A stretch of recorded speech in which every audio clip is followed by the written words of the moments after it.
Again, welcome to our study of the letters of St. Paul. Today we continue our look at the letter to the Galatians, in particular chapter 2, verses 1 to 21.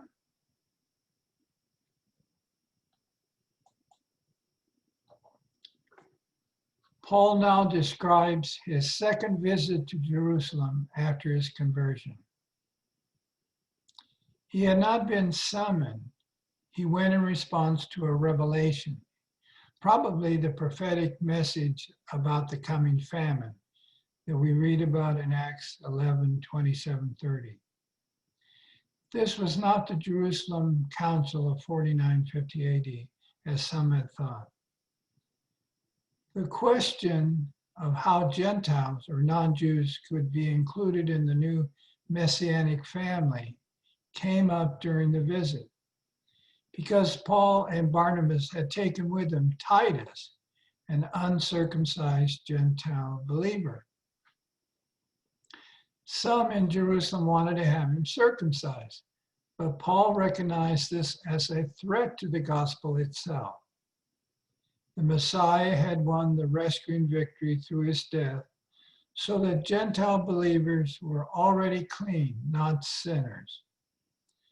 The leading Jerusalem apostles were happy with what Paul was doing, only urging him to continue to remember the poor, which Paul readily endorsed.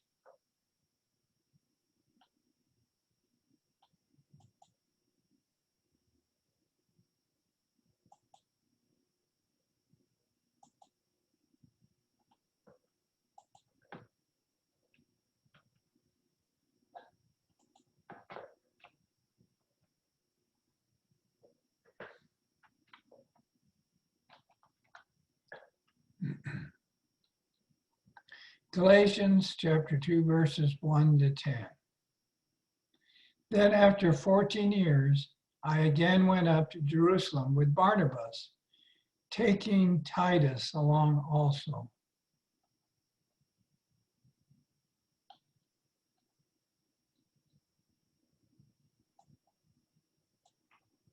I went up in accord with a revelation, and I presented to them the gospel that I preached to the Gentiles, but privately to those of repute, so that I might not be running or have run in vain.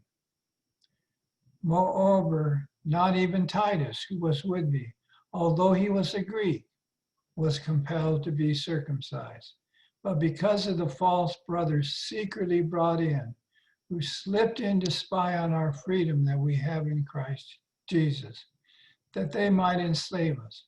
To them we did not submit even for a moment, so that the truth of the gospel might remain intact for you.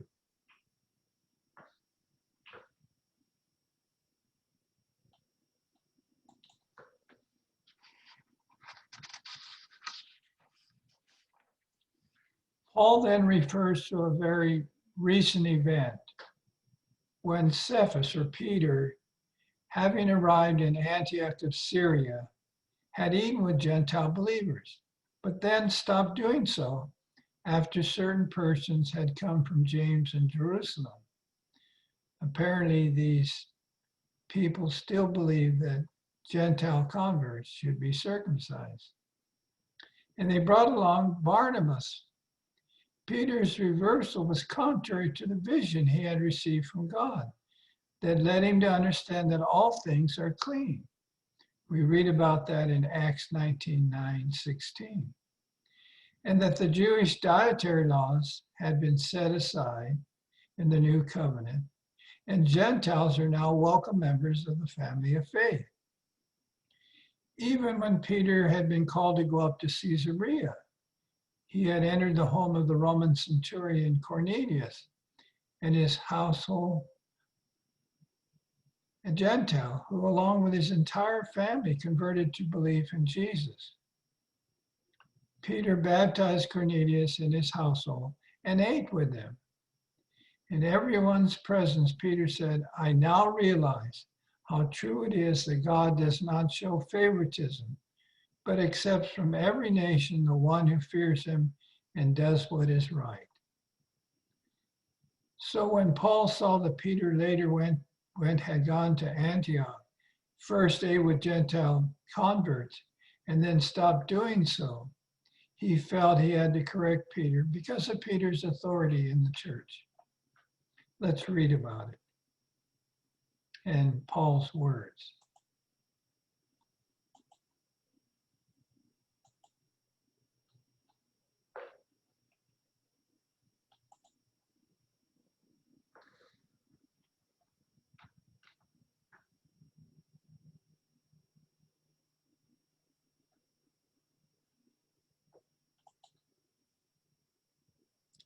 And when Cephas, Peter, came to Antioch, I opposed him to his face because he clearly was wrong.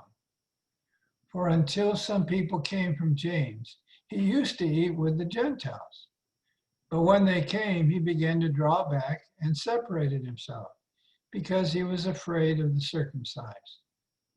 And the rest of the Jews also acted hypocritically along with him, with the result that even Barnabas was carried away by their hypocrisy. But when I saw that they were not on the right road in line with the truth of the gospel, I said to Cephas in front of all, if you, though a Jew, are living like a Gentile and not like a Jew, how can you compel the Gentiles to live like Jews?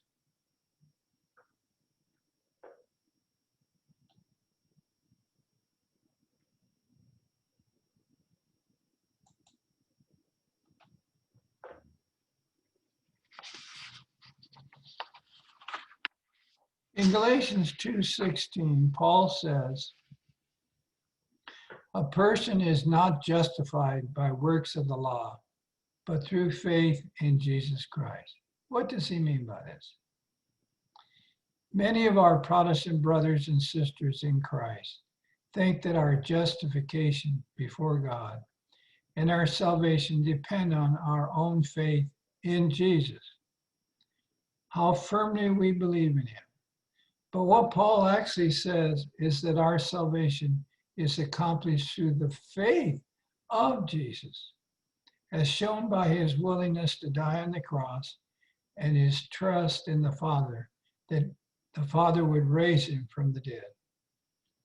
Faith in Jesus is an inaccurate translation of Galatians 2:16, 2:20, and 3:22, and Romans 3:22. All of which in the original Greek text use the genitive case in the Greek text, pistis housos Christos, indicating possession, meaning the faith of Jesus Christ, not the preposition faith in Jesus. So the foundation or source of our salvation is the faith of Jesus, while our faith in Jesus is our response and acceptance of the free gift of salvation that Jesus obtained for us by dying on the cross.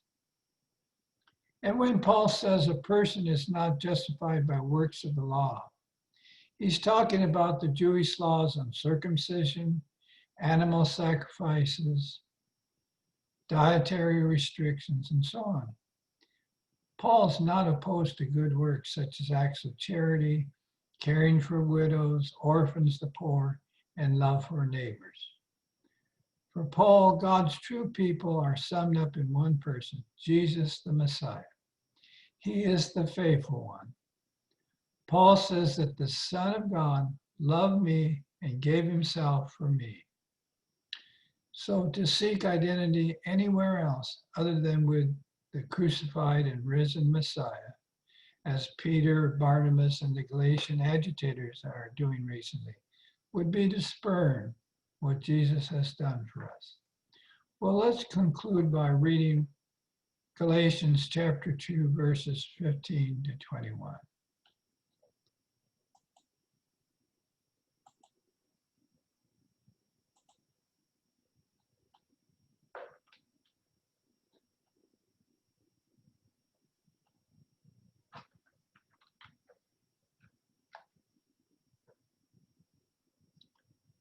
We who are Jews by nature and not sinners from among the Gentiles, yet who know that a person is not justified by works of the law, but through faith in, the Greek is of, Jesus Christ. Even we have believed in Christ Jesus, that we may be justified by faith in Christ, and not by works of the law. Because by works of the law, no one will be justified. But if in seeking to be justified in Christ, we ourselves are found to be sinners, is Christ then a minister of sin? Of course not. But if I am building up again those things that I tore down, then I show myself to be a transgressor. For through the law, I died to the law, that I might live for Christ.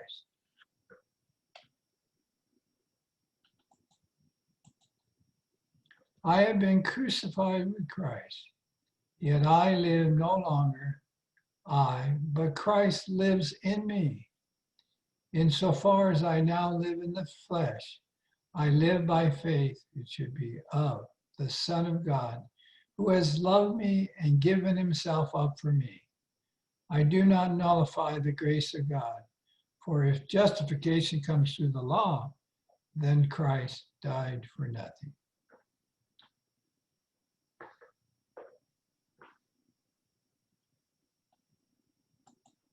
Well, we'll stop there for this session.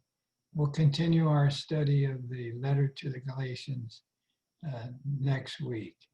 God bless you.